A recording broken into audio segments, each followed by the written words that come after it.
Alright, it's now 7 o'clock and you can see the snow has overtaken our porch.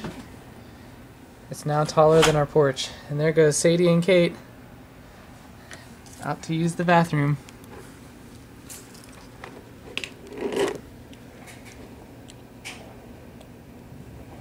That's our driveway that this morning was clear. And you can see the car next to it.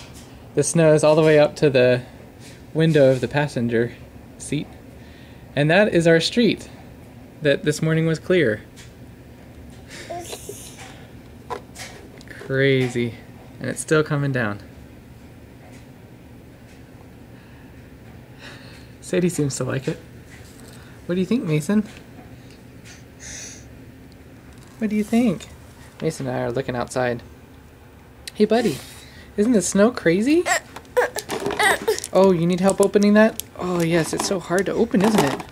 Can you make a hard face? Arrgh, yes.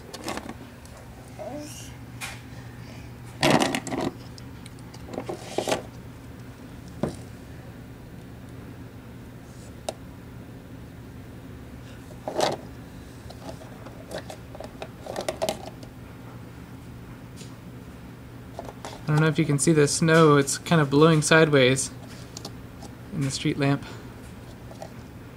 Oh, Sadie's ready to come inside.